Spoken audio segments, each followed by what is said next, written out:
Hello everyone and welcome to my channel.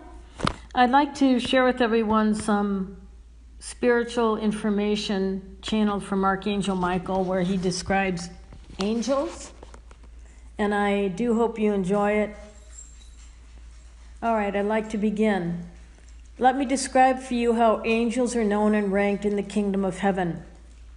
When God created humanity, he created angels to help. He made mankind in many endless varieties, and he intended, that's the colloquial he for he, she, intended to have angels follow the same pattern. How many angels have you been taught that live in the kingdom? 10,000? 20,000? 50,000? Archangel Michael said the answer is, I do not know the exact number, as it is constantly changing. That is another law of the universe, change. If there are 5 billion souls in the kingdom at one time, then there are at least 5 billion angels, probably more. If several 100,000 souls reincarnate, then several 100,000 angels go with them. It's a fluid concept, numbering angels. It is much easier to explain what the powers of angels are. When God created beautiful beings called angels, he, she, God mind, determined them to have no gender and no malice. As time went on, God, Supreme Creator, created faces for the angels. The very first angels had none. Upon entering the kingdom, a soul would be greeted by faceless beings. So many souls expressed desire to see their helpers that God changed this. Once faces were created, it was still God's command to keep angels genderless. There are small angels, large angels, angels without wings, and of course angels with wings. There are angels with white wings, angels with pink wings, angels with gold wings, angels with rainbow-colored wings. There are angels who have been to the earthly plane, and those like me who have never been to this realm of living. Of course, we are love and salvation. That is why I refer to salvation. It is worthy of repeating salvation, salvation.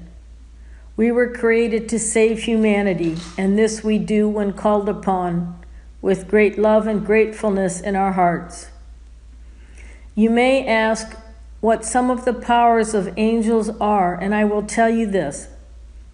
An angel can do anything God mind can do, except on a smaller scale. Does this surprise you?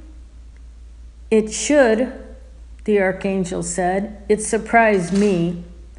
He went on to share with me, no, I am not a blasphemer. It is simply the truth. Let me cite some examples. If a soul on earth finds him or herself in a dire situation, those who are enlightened call upon an angel. Let us suppose a fire has struck their home and they are desperately looking for a loved one. If they call on me, I fly down to the level of the sacred garden so that I may hear them better. Yes, this too is true. We are energy, and energy can dissipate or resonate. Once I arrived at a level for clearer communication, I can do any number of things. I can choose to extinguish the fire. I can choose to have a windstorm blow in rain clouds. I can choose to let the fire continue to blaze if that was written into the soul's chart, but choose to save them from sure destruction. In most cases, to save a soul from an earthly death, the power of an archangel must be summoned. The larger the angel, the greater their power. Therefore, the ability of small-sized angels is limited to things of a spiritual nature. For example, an earthly soul prays for forgiveness, and then small-sized angels can assist. You may be questioning my words right about now. Some of you I know were never educated in this manner. Let us Let these ideas lay in your consciousness and unconscious mind for a night or 2 or 3, like raindrops lying on a leaf. Here is another example to help illustrate the power and ranking of angels.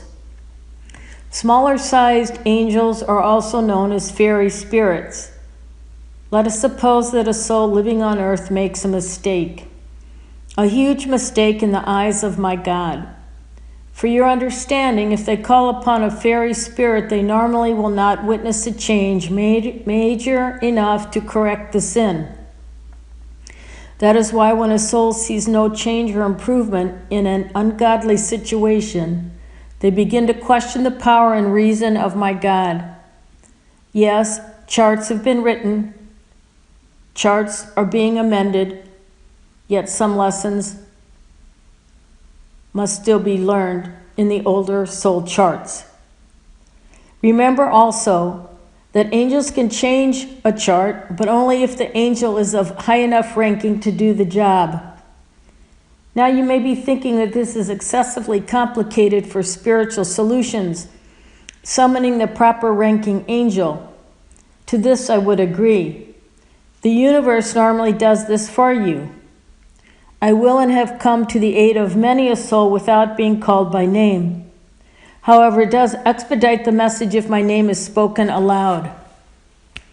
Perhaps another example is called for. A young woman lies awake at night, night after night, wondering about the future of her husband. She cries for help from God, yet days and months, even years go by without any noticeable improvement in her situation. Does this mean that her prayers have gone unanswered? Does this mean that we angels are ignoring her pleas for help? Does this mean that she charted a path of pain and suffering for this present life before she could move forward? The answer to all is no. It is true, however, that the main purpose of an angel with lesser powers is for assisting and crossing over.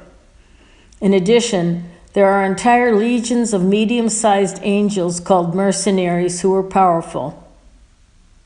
After the mercenaries is another legion of angels called the Epiphany Angels. They are the angels right below my level. I call upon them for help on many matters. Think of us as living things that have multiple layers woven together. We think of ourselves as united in harmonious purpose. Our purpose is healing, light, and love. If you'd like to learn more about Michael's messages, you can reference Into the White Light, the Revelations of Archangel Michael at kelly-hampton.com.